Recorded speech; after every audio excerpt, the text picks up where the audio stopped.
দর্শক, আপনাদের স্বাগত জানাচ্ছি নোয়া ভিশনে। আমরা আজ এমন একটি সময়ে উপস্থিত হয়েছি যে দিনটির জন্য দীর্ঘদিন বাঙালি জাতি অপেক্ষা করেছিল। দীর্ঘ 9 মাস মুক্তি সংগ্রাম শেষে বিজয় অর্জিত হয়েছিল এই দিনেই। আজ মহান বিজয় দিবস 16 ডিসেম্বর 2020। আজ এই মুহূর্তে আমরা সংযুক্ত করেছি পঞ্চগড় থেকে বীর মুক্তিযোদ্ধা এটিএম সারোয়ার হোসেনকে, এবং এর সাথে যুক্ত হয়েছেন অ্যাডভোকেট এরশাদ হোসেন সরকার। কিছুক্ষণের মধ্যেই যুক্ত হবেন অধ্যাপক শফিকুল ইসলাম। আপনাদের সবাইকে বিজয় দিবসের শুভেচ্ছা জানাচ্ছি। আপনারা কি শুনতে পাচ্ছেন? আশা করি আপনারা সবাই আমার কথা শুনতে পাচ্ছেন। তো প্রথমে আমি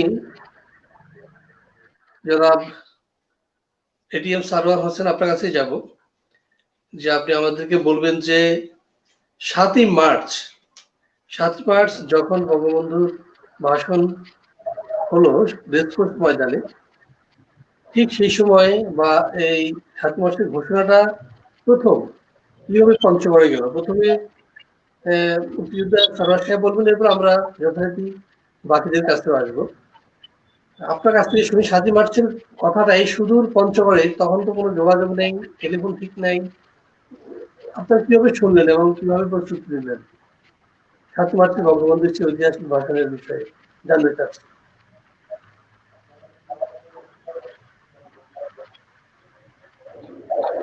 আমাকে বলছেন? জি, অ্যাডভোকেট সারোয়ার সাহেব আপনাকেই বলছি। দুঃখিত। আসসালামু আলাইকুম।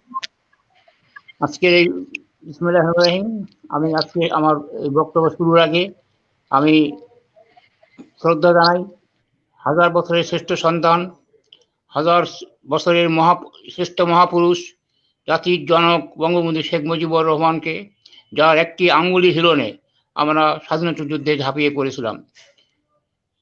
আজকে মহান বিজয় দিবস উপলক্ষে আজকে নোয়া ভিশনের এই সাক্ষাৎকারটি আমি দিচ্ছি।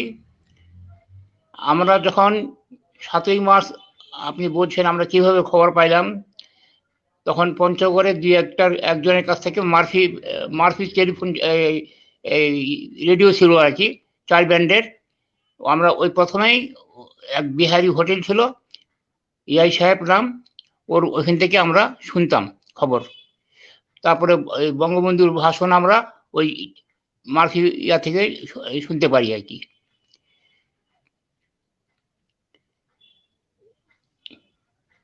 এরশাদ সরকার, আপনার কাছে যাব, অ্যাডভোকেট এরশাদ সরকার। তিনি আমাদেরকে বলবেন যে 7ই মার্চের সে আবহাওয়া, তখন আপনার বয়স কত ছিল এবং আপনি বিষয়টাকে কিভাবে তখন দেখেছেন, আপনার যতটুকু মনে পড়ে।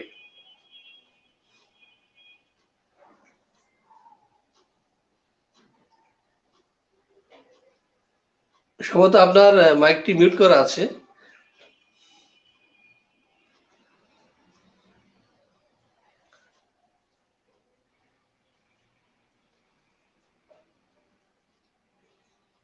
অ্যাডভোকেট এরশাদ হোসেন সরকার, আপনার মাইক্রোফোনটি মিউট করা আছে, আমরা শুনতে পাচ্ছি না।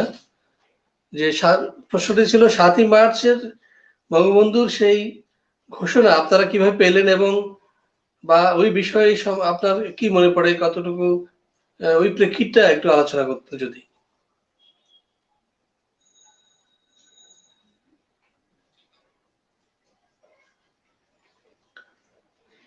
দুঃখিত, আমরা তাকে শুনতে পাচ্ছি না, হয়তো তিনি সংযোগটি বিচ্ছিন্ন হয়ে গেছেন, আমি ঠিক জানি না। এরশাদ হোসেন, আপনি কি আমাদের কথা শুনতে পাচ্ছেন?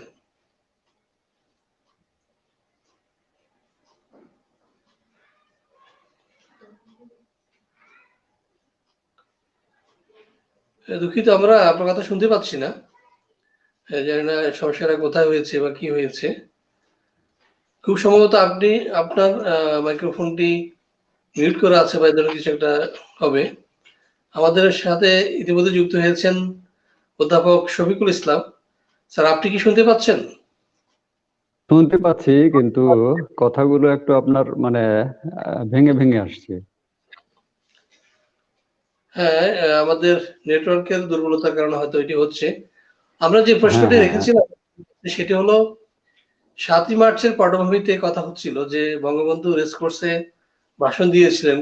এই খবরটি, এই ঘোষণাটি বঙ্গবন্ধু এবারে সংগ্রাম, স্বাধীনতার সংগ্রাম, এই মেসেজটি পঞ্চগড়ের মানুষ কিভাবে শুনতে পেল এবং পঞ্চগড়ের মুক্তিকামী মানুষ তখন কি প্রতিক্রিয়া জানিয়েছিল, যদি একটু বলতেন। হ্যাঁ, এটা কি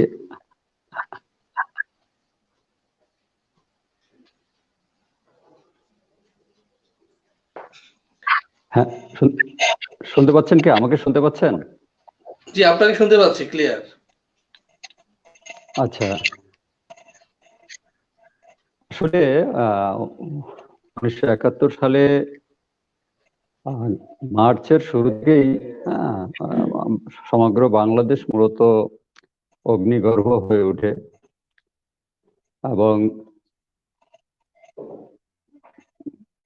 অনেকটা বাঙালি জাতি তার ভবিতব্য কি হবে বা কি হতে পারে মনের দিক থেকে সেটা স্থির করেই ফেলেছিল।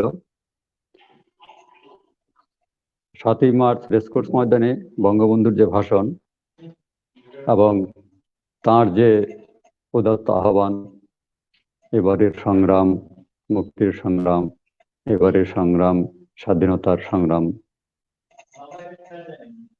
তোমাদের যা কিছু আছে তাই নিয়ে প্রস্তুত থেকো, তো এই আহ্বান তখনকার প্রেক্ষাপটে সমগ্র বাংলাদেশে আসলে তাৎক্ষণিকভাবে পৌঁছে যাবে। আমাদের সংবাদ মাধ্যম বা মিডিয়া তখন তত শক্তিশালী ছিল না, কিন্তু জনগণের যে অগ্নিগর্ভ অবস্থা ছিল, আসলে জনগণই যেন তখন একটা শক্তিশালী মিডিয়া হয়ে উঠেছিল। পঞ্চগড়েও ঠিক অব্যবহিত পরে পরেই বেতারের মাধ্যমে কয়েকটি জায়গায় পঞ্চগড়ে বোধহয় এই ভাষণটির মানুষের কাছে পৌঁছে যায় এবং বিভিন্ন জায়গায় জটলা করে মানুষ এই ভাষণটি শোনে এবং উজ্জীবিত হয় এবং তার প্রেক্ষাপটে বাংলাদেশের স্বাধীনতা সংগ্রামের যে চূড়ান্ত প্রস্তুতি, সেই প্রস্তুতিটি তারা কিন্তু নিতে শুরু করে দেয়।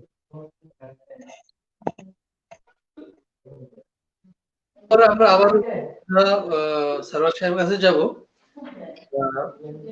বঙ্গবন্ধুর এই ঘোষণাটি আসার পরে আপনারা নিজেদেরকে কিভাবে সংগঠিত করলেন, অর্থাৎ আপনারা কিভাবে নিজেদেরকে ঐক্যবদ্ধ করলেন যে আমরা এবার যেকোনো একটা পরিস্থিতি হতে পারে এবং আমরা সেটার জন্য প্রস্তুত? আপনারা কি কি করেছিলেন সেই মুহূর্তে, এ বিষয়ে যদি আমাদের একটু বলতেন।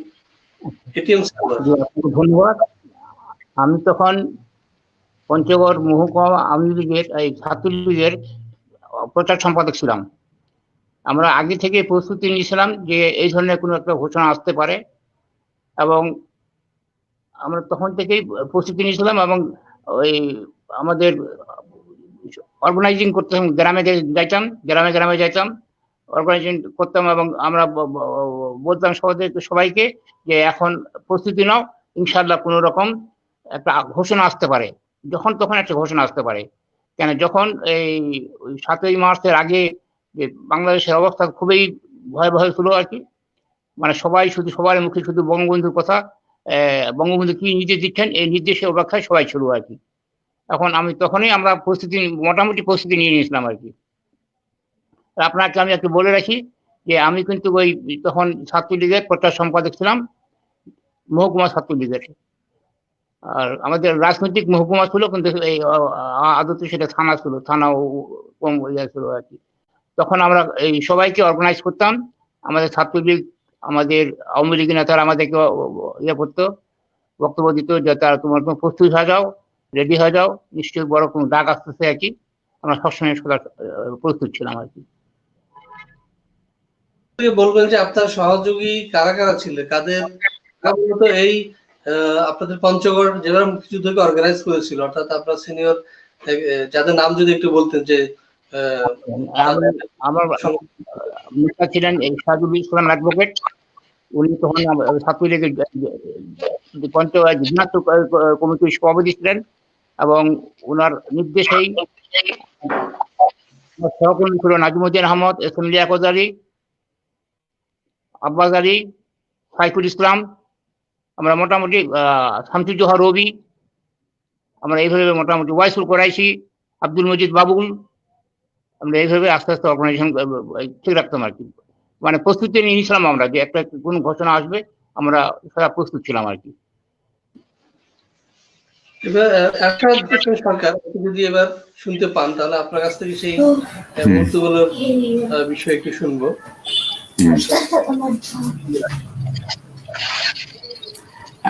নোয়া ভিশনকে ধন্যবাদ জানাই এবং প্রথমে বিজয় দিবসের শুভেচ্ছা জানাই। আমার কথা শোনা যাচ্ছে তো? না, জি শুনতে পাচ্ছি। আচ্ছা, তো সে সময় বঙ্গবন্ধুর যে 7ই মার্চের ভাষণ, সে সময় আমার বয়স কম ছিল, কম থাকলেও কিন্তু তখন সেই 7-8 বছর বয়স ছিল আমার, এবং সে বয়সেও কিন্তু আমি অনেক স্মৃতি কিন্তু আমার মনে আছে। এবং যেহেতু আমার অগ্রজ বড় ভাইরা, আমার পরিবারও কিন্তু রাজনীতি ছিল, বড় ভাইরা আমার রাজনীতি করতেন। ভাই আমার প্রয়াত, উনি মুক্তিযুদ্ধের সংগঠক ছিল, মুক্তিযোদ্ধা ছিল।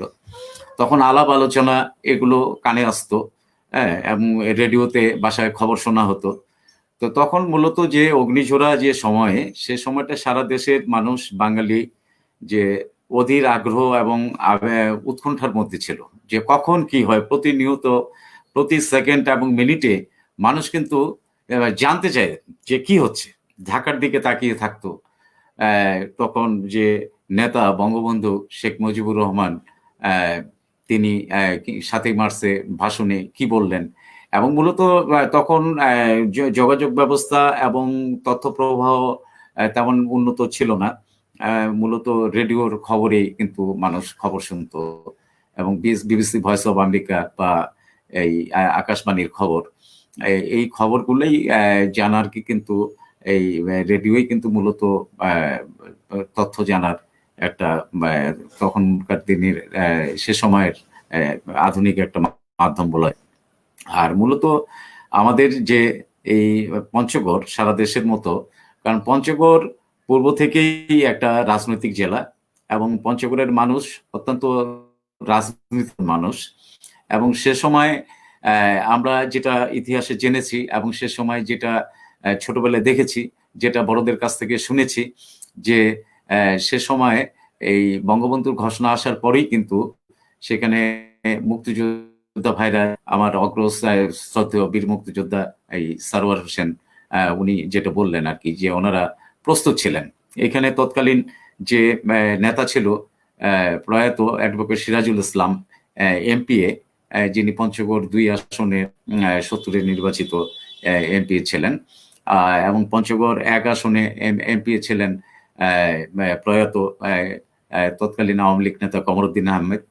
এবং এছাড়াও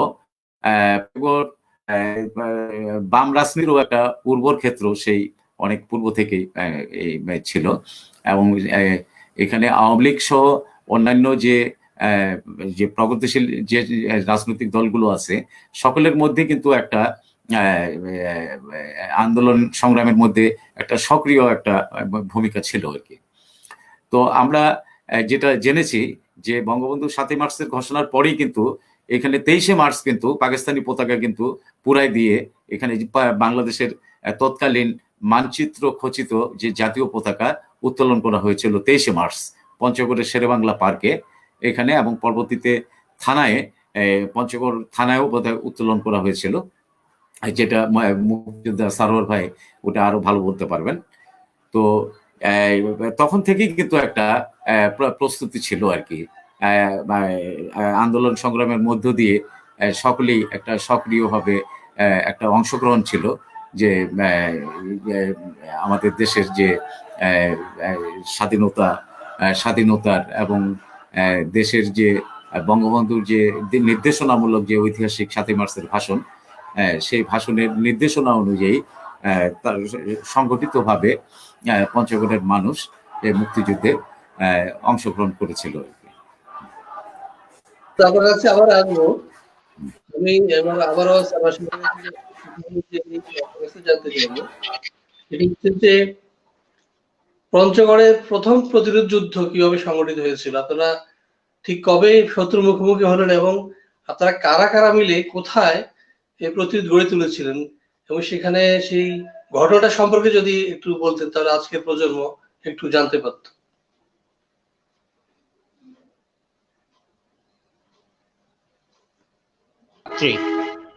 যখন পাকিস্তানি সেনাবাহিনীরা পিলখানা আক্রমণ করে এবং সাধারণ মানুষকে গুলি করে হত্যা করে, ঠিক সেই মুহূর্তে আমরা কিন্তু প্রস্তুতি নিয়ে গেছিলাম। আমরা কিন্তু 25শে মার্চের আগেই পঞ্চগড় থানায় একটা সাধারণ একটা ট্রেনিং, রাইফেল ট্রেনিং করেছিলাম। দিনের পরে একটা রাইফেল ট্রেনিং করেছিলাম এবং আমরা রাইফেল নিয়ে তখন হাঁটা চলা করতাম আর কি। আপনাকে আবার একটু জানাচ্ছি, আমি যখন 25শে মার্চ রাত্রে এখানে যখন পিলখানা যখন আক্রমণ হয় তখনই আমরা কিন্তু সময় টের পেয়ে গেছিলাম আমরা আর কি, ঢাকা শহরে আক্রমণ শুরু হয়ে গেছে আর কি। আমরা তখনই প্রতিরোধ করার জন্য আমাদের স্থানীয় যেগুলো পঞ্চগড় সদরের বা পঞ্চগড় জেলা, পঞ্চগড় থানায় যেসব ইপিআর ক্যাম্প ছিল বাইরে বর্ডারে, সেসব থেকে আমরা আস্তে আস্তে করে ওই বিহারি যারা পাঞ্জাবি ছিল বা পাকিস্তানি ছিল সেনাবাহিনী, ওই ইপিআর, ওদেরকে আমরা ক্লোজ করতাম। আমরা এতে নেতৃত্ব দিয়েছিল আমাদের নাজিমুদ্দিন আহমদ, এস এম লিয়াকত আলী, আমি ছিলাম, শামসুজ্জোহা রবি, সাইফুল ইসলাম, জয় বাংলা বাহিনীর প্রধান আব্বাস আলী, আনোয়ার স্যারও আমাদের সঙ্গে ইয়ে করতেন নাকি। আনোয়ার স্যার তখন উনি প্রফেসর ছিলেন, তখন উনি আমাদেরকে হেল্প করতেন নাকি। আমরা তখন বিভিন্ন ইয়া থেকে বর্ডার থেকে ক্লোজ করা শুরু করলাম বাঙালিদেরকে এবং নন বেঙ্গলিদেরকে, মানে পাঞ্জাবিদেরকে বা বিহারিদেরকে আমরা গ্রেপ্তার করতাম আর কি। গ্রেপ্তার করে নিয়ে আসছি আমাদের পঞ্চগড়ের এই যে তৎকালীন আপনার ওই যে ইপিআর ক্যাম্পে আমরা তাদের সমবেত করতাম এবং এর মধ্যে 2-1জনকে আমরা হত্যা করছি। তারপরে আমরা আস্তে আস্তে আগাচ্ছি। এই ঠিক সময় আমরা কিছুদিন 2-1 দিনের মধ্যে আমরা কিন্তু অ্যাডভান্স করছিলাম, ইপিআর কে নিয়ে আমরা দিনাজপুর দিকে অগ্রসর হয়েছিলাম আর কি, ডিফেন্স থেকে। কিন্তু যখন পাকিস্তানি সেনারা দিকে সেল শুরু করলো, ওদের তো আমাদের যে 303 রাইফেল ওদের কাছে কিছু না। আমরা জানি না যে ওরা এত শক্তিশালী অস্ত্র ব্যবহার করবে। আমরা 303 রাইফেল নিয়ে আমরা যুদ্ধে অগ্রসর হয়েছিলাম। ভাতগার নামক একটা পুল ব্রিজ আছে আর কি, সেখানে গিয়ে আমরা সমবেত হয়েছিলাম। কিন্তু ওরা সেই রংপুর থেকে সেল মারা শুরু করেছে, সৈয়দপুর থেকে সেল মারা শুরু করেছে এবং সেল আমাদের আশেপাশে পড়তেছে আর কি। তখন আমরা আস্তে আস্তে আমাদের ডিফেন্স উইথড্র করে আমরা এদিকে ব্যাক করি আর কি, এবং তখনই ওরা ভিতরে ঢুকে গেছে আর কি, ভিতরে ঢুকে আস্তে আস্তে অগ্রসর হচ্ছে আর কি। জি, আমি স্যার কাছে আবার যাব, সেই সময়কার স্মৃতি তার কাছে কতটুকু সংরক্ষিত আছে বা পঞ্চগড় প্রতিরোধ যুদ্ধ নিয়ে তার কাছে পঞ্চগড়ের প্রতিরোধ যুদ্ধ কেমন ছিল, কতটা বর্ণিল ছিল, কতটা রক্তাক্ত ছিল, সে বিষয়ে যদি বলতেন অধ্যাপক শফিকুল ইসলাম। ধন্যবাদ। আসলে আমার তো মনে হয় ওই ইন্টারনেটের সাহায্যটা একটু কম পাচ্ছি আজকে। ইন্টারনেটের এই অসহযোগিতার জন্য মনে হয় আমরা ঠিক মতো একজনের সঙ্গে আরেকজন কমিউনিকেট করতে সেইভাবে পারছি না। তারপরেও যেটুকু বুঝলাম সেটুকু মাথায় রেখেই আমি কিছু বলছি। আমার শ্রদ্ধেয় বড় ভাই বীর মুক্তিযোদ্ধা সারোয়ার ভাই তার অভিজ্ঞতার আলোকে বলেছেন। আমাদের যেহেতু 1971 সালের মুক্তিযুদ্ধের সময়ে বয়স কম ছিল, কাজেই মুক্তিযুদ্ধের যে প্রত্যক্ষ অভিজ্ঞতা সেটি কিন্তু আমাদের নেই। আমরা আমাদের বড় ভাইদের কাছে, বীর মুক্তিযোদ্ধাদের কাছে যেটুকু শুনেছি এবং এই সংক্রান্ত বিভিন্ন যে সমস্ত গবেষণামূলক লেখালেখি হয়েছে, বইপত্র লেখা হয়েছে, বাংলাদেশের মুক্তিযুদ্ধের দলিলপত্র যে অংশগুলোতে আমাদের পঞ্চগড়ের কথা বলা হয়েছে, আমাদের ধারণাটা পঞ্চগড়ের মুক্তিযুদ্ধ সম্পর্কে মূলত সেই আলোকেই গড়ে উঠেছে। এবং এখানে মার্চ মাসের যে অগ্নিগর্ভ অবস্থা, সেই অগ্নিগর্ভ অবস্থায় জনগণ স্বতঃস্ফূর্তভাবে কিভাবে তৈরি হয়ে গেল এবং 7 মার্চের বঙ্গবন্ধুর ভাষণ কিভাবে একটি স্ফুলিঙ্গের মতো চার দিগন্তে ছড়িয়ে পড়লো, এই বিষয়গুলো আমরা যেন এখনো চোখের সামনে ঘটছে এরকম একটা ছবির মতোই দেখতে পাচ্ছি।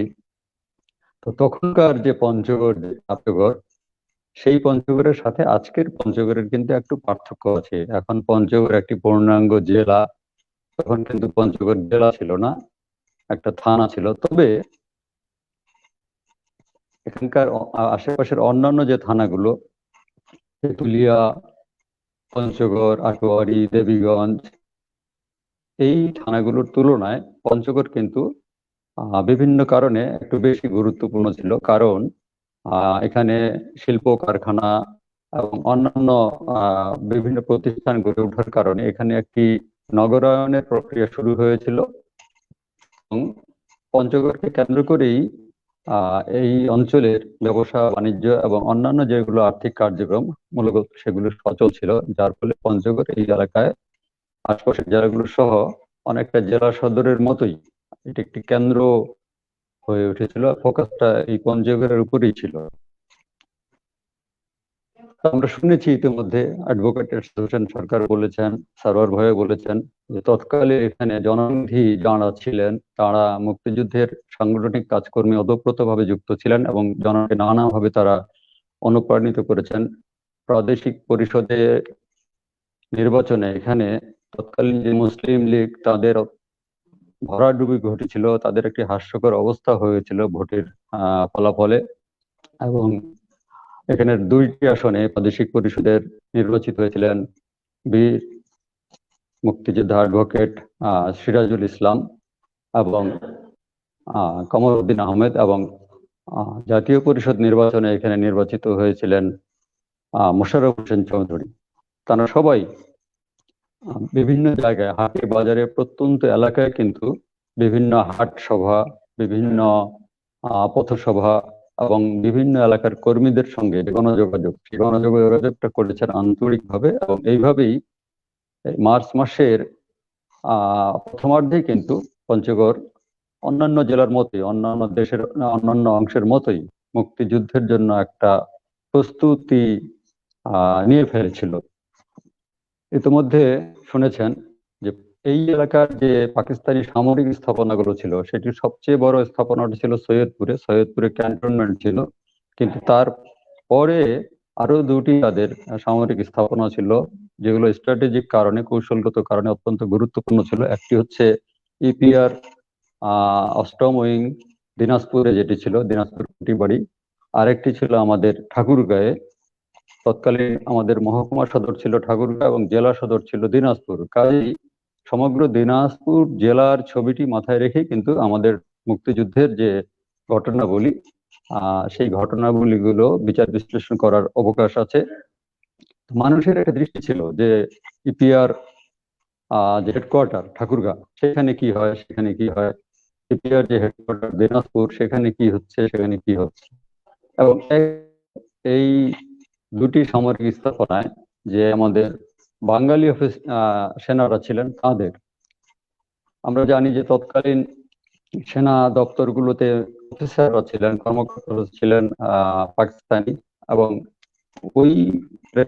ওই সময়ের প্রেক্ষাপটে সমস্ত কমান্ড, সমস্ত নিয়ন্ত্রণ যে তাদের হাতেই ছিল, এটি বলা বাহুল্য।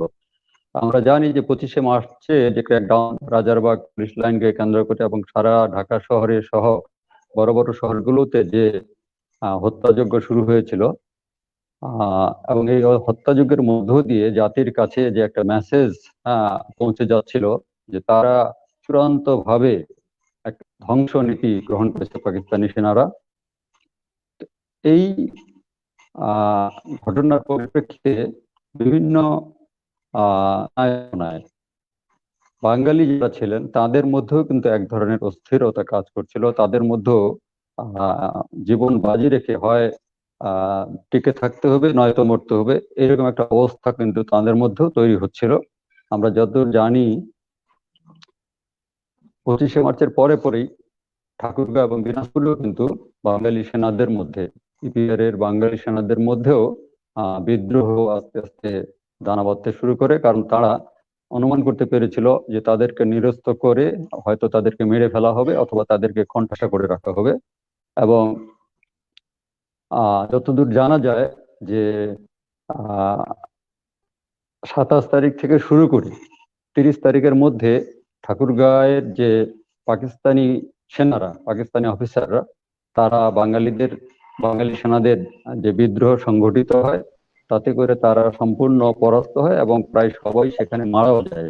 সেখানে কমান্ডিং অফিসার ছিলেন সম্ভবত আহমেদ হোসেন নাম, তিনি সেখানে তার কোয়ার্টারে যতদূর জানা যায় 30 মার্চ তারিখে নিহত হন।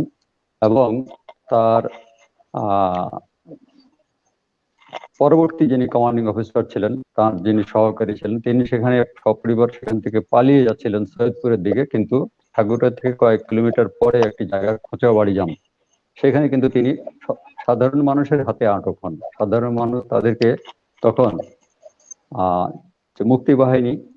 মুক্তি সেনা যারা, তখনও মুক্তি বাহিনী আনুষ্ঠানিকভাবে গড়ে ওঠেনি, মুক্তি সেনাদের সাথে কিন্তু তাকে সাপোর্ট করা হয় এবং তারও একই পরিণতি ঘটে। ওই ঘটনার প্রেক্ষাপটে আমাদের সমগ্র পঞ্চগড় ব্যাপী সীমান্ত এলাকায় যে ফাঁড়িগুলো ছিল, এই প্রত্যেকটা ফাঁড়িতেই কয়েকজন করে পাকিস্তানি সেনা ছিলেন। এদের ক্ষেত্রেও কিন্তু এই সময়ের মধ্যে এই একই পরিণতি ঘটে। আমরা ছোট ছিলাম, আমি তখন কেবল ক্লাস 7 থেকে ক্লাস 8-এ উঠেছি। তেঁতুলিয়া সদরে আমার বাড়ি। তেঁতুলিয়ার আমার বাড়ির পাশেই কিন্তু একটা ইপিআর ক্যাম্প ছিল।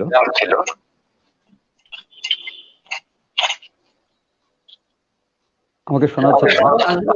আমার কাছে আবার আসবো সে স্মৃতিতে। আমরা আরেকটু যাই স্যার সাহেবের কাছে। আমরা একটু প্রতিরোধ যুদ্ধ শেষে 9 মাস যাবৎ যে সংগ্রামটা চলেছিল, সেই সংগ্রাম সম্পর্কে আমরা একটু জানি। সেই যে সর্বাত্মক যুদ্ধ হয়েছিল, সেখানে সেই চিত্রগুলো আমরা একটু শুনি তার কাছ থেকে। কারা কারা যুদ্ধে অংশগ্রহণ করেছিলেন এবং কারা কারা শহীদ হয়েছিলেন, সেই গল্পটা যদি আমাদেরকে একটু বলতেন। সারোয়ার,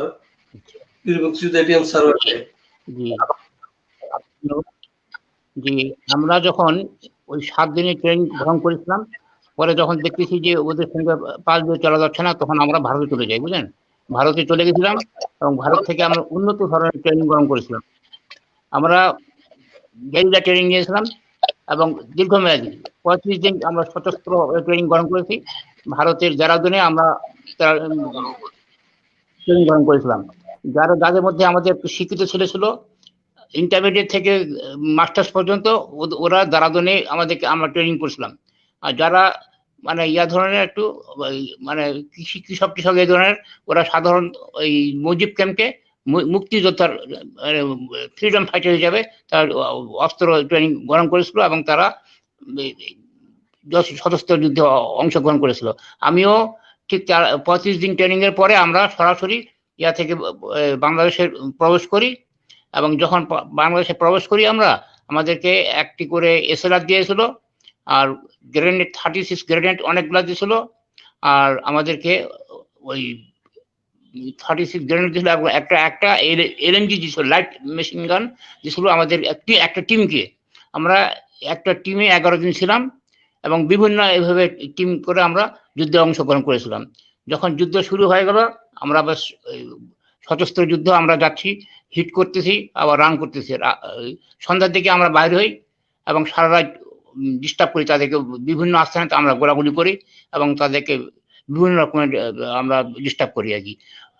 শেষের দিকে মানে যুদ্ধের বেশ কিছুদিন আগ থেকে ওরা কিন্তু ওমরখানা ইয়া পর্যন্ত দখল করছিল আর কি, ওমরখানা ক্যাম্প পর্যন্ত। তখন তৎকালীন ইপিআর ক্যাম্প ছিল, ওই ইপিআর ক্যাম্প পর্যন্ত ওরা কিন্তু দখল করে রাখছিল আর কি।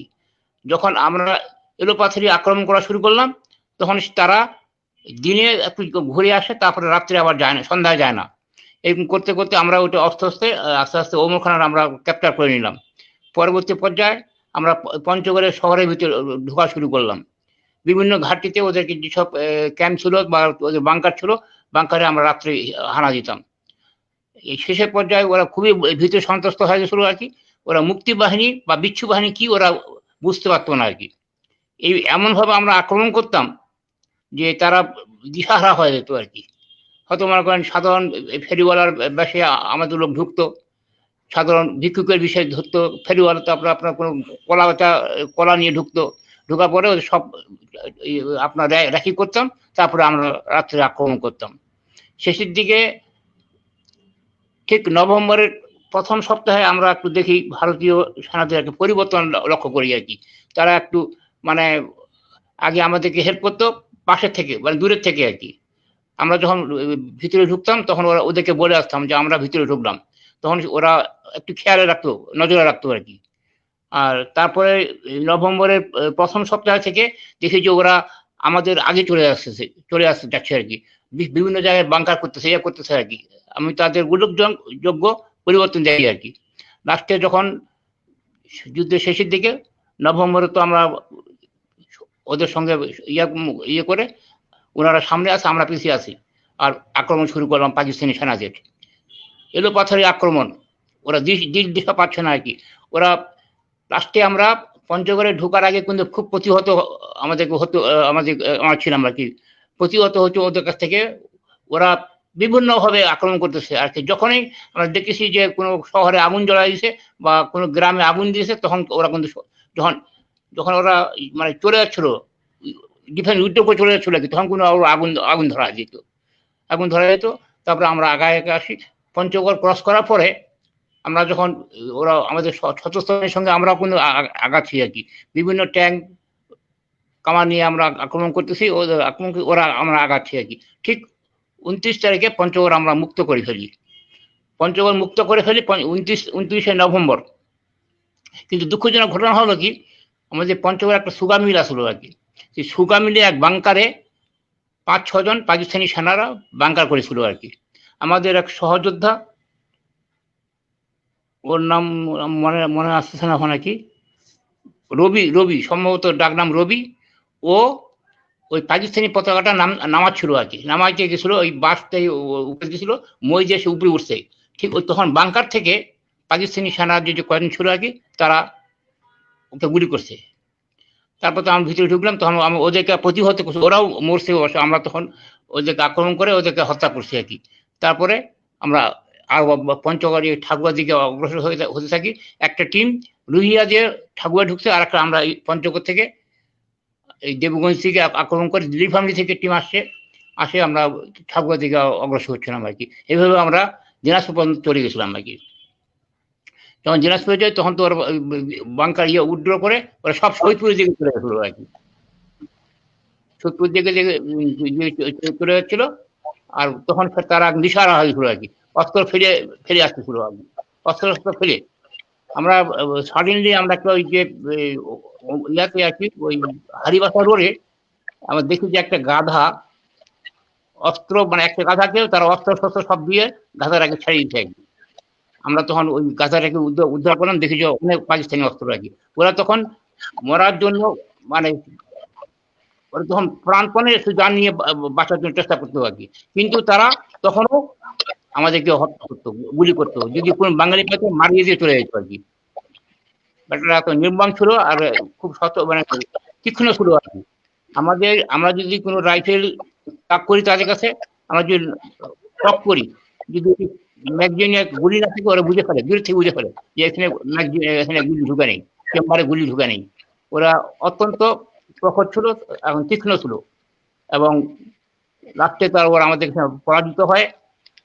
যখন আমরা আগাচ্ছিলাম তখন ওরা আর আমাদের কাছে সারেন্ডার করবে না, বলে মুক্তি বাহিনীর কাছে সারেন্ডার नहीं करेगा। আমরা ইন্ডিয়ান বাহিনীর কাছে, মিত্র বাহিনীর কাছে সারেন্ডার করেগা। তারপরে আমরা আসতেছিলাম দিনাজপুর থেকে, আমরা ব্যাক করছি আর কি, আমরা আগানি। তারপরে দিনাজপুরে যারা, তখন আমরা দিনাজপুরে একটা ক্যাম্প করেছিলাম আর কি, বড় মহারাজা ছিল, এবং বিভিন্ন জায়গায় পাকিস্তানিদের উদ্ধারকৃত অস্ত্র আর সরঞ্জাম, মাইন আমরা উদ্ধার করে ওই ইয়াতে রাখতাম। এই সময় একটু আমাদের একটু বিপজ্জনক ঘটনা ঘটেছিল, একটা মাইন বিস্ফোরণ হয়ে গেছিল, এবং ওখানে যতগুলা মানে মুক্তিযোদ্ধা ছিল তার মধ্যে 140 জন মৃত্যুবরণ করেছে, শহীদ হয়ে গেছে। তারপরে আমরা তাদেরকে ওই একটা মাজার আছে, চেংখার গাজী মাজার আছে আর কি, ওখানে আমরা 140 জন মুক্তিযোদ্ধাকে সমাধিত করেছি। ধন্যবাদ। খুব চমৎকার এই রোমাঞ্চকর সেই ঘটনাগুলো। দর্শক আপনারা নিশ্চয়ই বুঝতে পেরেছেন যে জীবন মৃত্যু সন্ধিক্ষণে আমাদের বীর যোদ্ধারা কিভাবে লড়াই করেছেন, বিশেষ করে পঞ্চগড়ের মুক্তিযোদ্ধারা। আমরা অ্যাডভোকেট আরশাদ হোসেন সরকারের কাছে একবার আসবো। সেটি হলো যে মুক্তিযুদ্ধকালীন সময়ে, যুদ্ধকালীন সময়ে যেহেতু পঞ্চগড় এটি সীমান্তবর্তী, এখানে অনেক মাইগ্রেন্ট হয়েছিলেন। এখানে পঞ্চগড় থেকে সারা বাংলাদেশ থেকে অনেকেই কিন্তু ভারতে চলে গিয়েছিলেন। সেসব কথা আপনার কিছু মনে আছে কিনা? বা আরেকটা জিনিস হলো যে স্বাধীন বাংলা বেতার কেন্দ্রের অনুষ্ঠান আপনারা শুনতে পেতেন কিনা, এবং সে বিষয়ে যদি একটু বলতেন। একই বিষয় নিয়ে আমি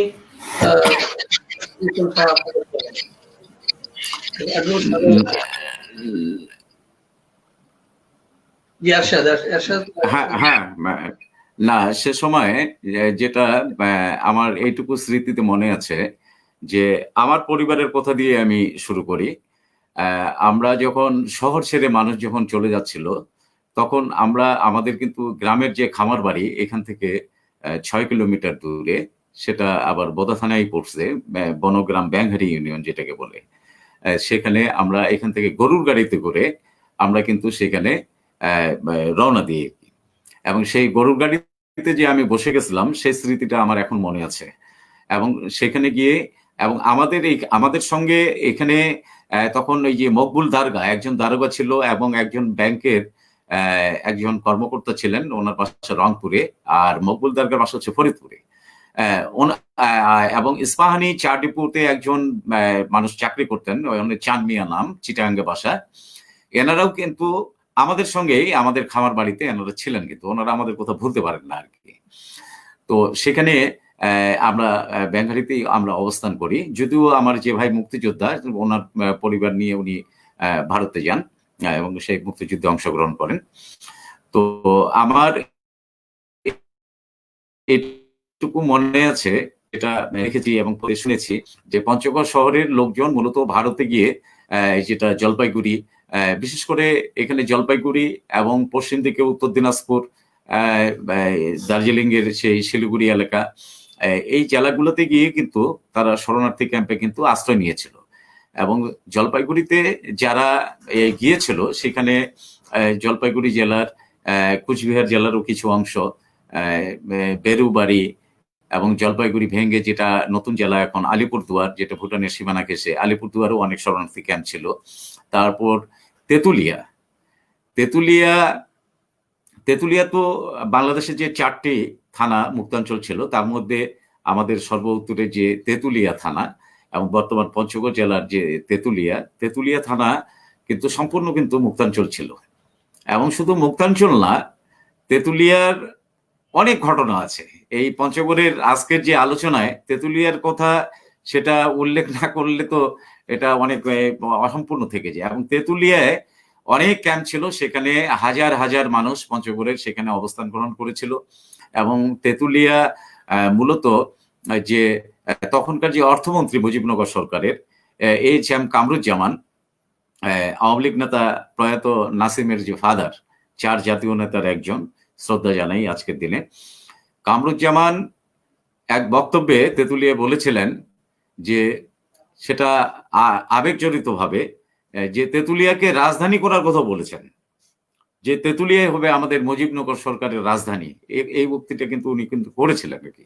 তখনকার বাস্তবতার প্রেক্ষিতে এটাই ছিল বাস্তবতা।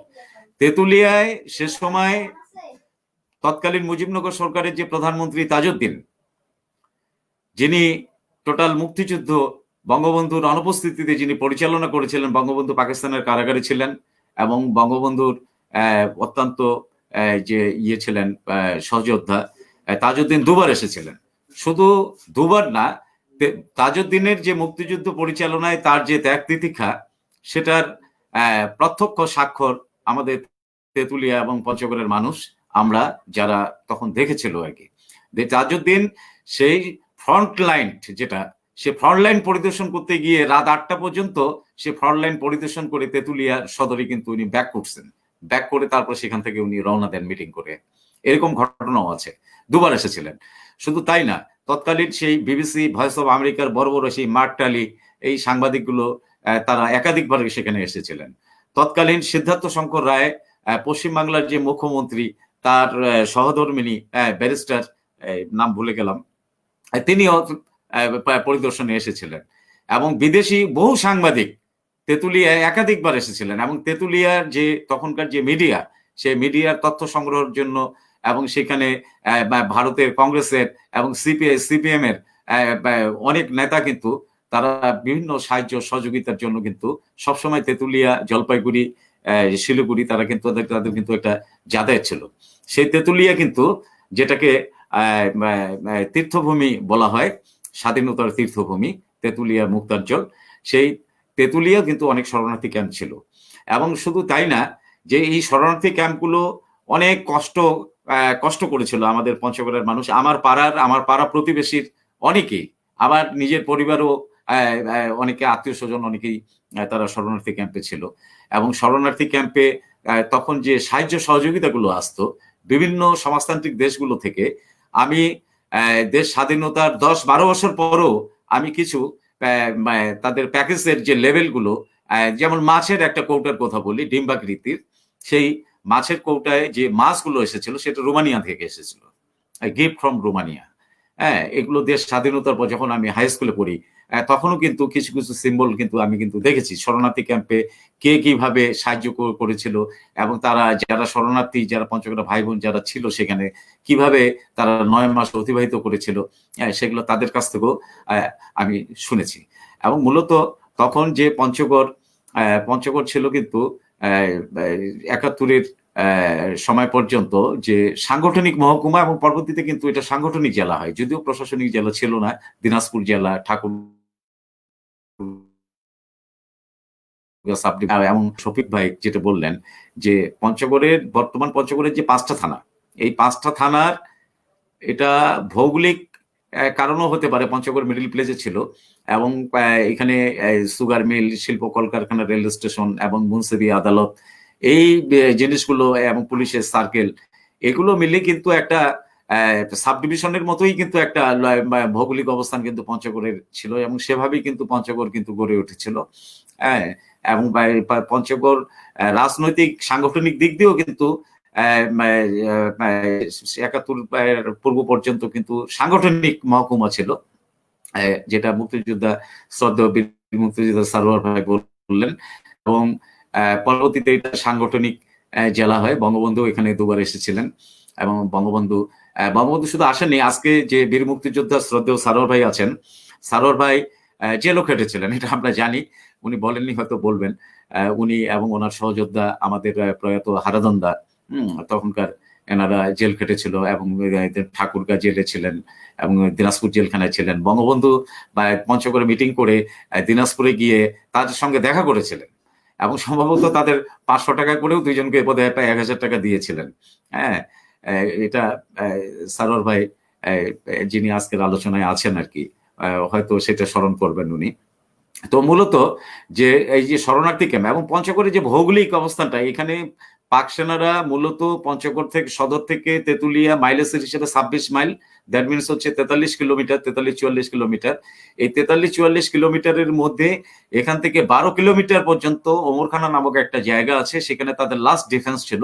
তারপরে সেখানে 18 মাইলেজের হিসেবে প্রায় 28 কিলোমিটার তারা পায়, এটা কিন্তু টোটালটাই তেঁতুলিয়া থানা যেটা, সেটা কিন্তু মুক্তাঞ্চল ছিল, সেখানে কিন্তু পাক সেনারা ইন করতে পারেননি এবং সেখানে মাটি কামড়ে তারা ওমরখানায় সেখানে তারা 8-9 মাস সেখানে অবস্থান করেছিলেন এবং সেখান থেকে যুদ্ধ পরিচালনা করেছিলেন। এবং চতুর্দিকে পূর্ব পশ্চিম 3 দিক দিয়ে কিন্তু ভারতীয় সীমানা, পাখির ঠোঁটের মতো আমাদের পঞ্চগড় জেলার যে সীমানা, এবং চতুর্দিক দিয়ে কিন্তু আমাদের যে মুক্তিযোদ্ধা ভাইরা এবং এফএফ এবং যারা ফ্রিডম ফাইটার ছিলেন তারা কিন্তু বিভিন্ন মূলত গেরিলা স্টাইলে তারা কিন্তু যুদ্ধ পরিচালনা করেছিলেন।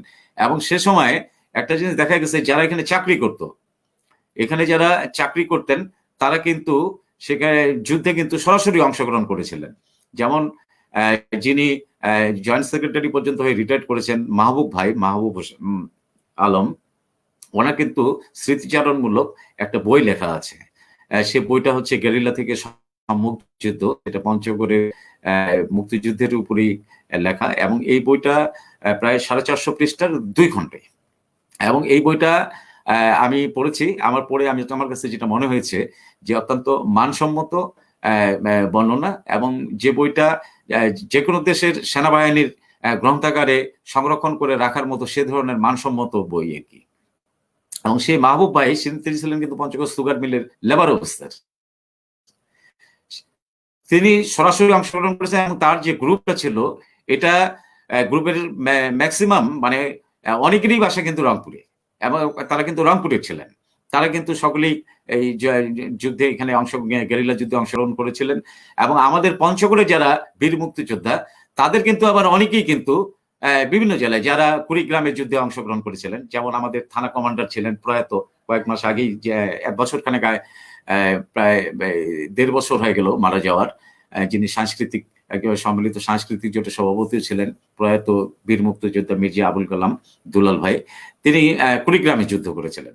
তো কুড়িগ্রামে তিনি সম্মুখ যুদ্ধ করেছিলেন। আবার পঞ্চগড়ের অনেকে নীলফামারীতে গিয়ে যুদ্ধ করেছিলেন। তো আবার পঞ্চগড়ে অন্যান্য জেলার যুদ্ধ করেছেন, অনেকে শহীদ হয়েছেন এখানে।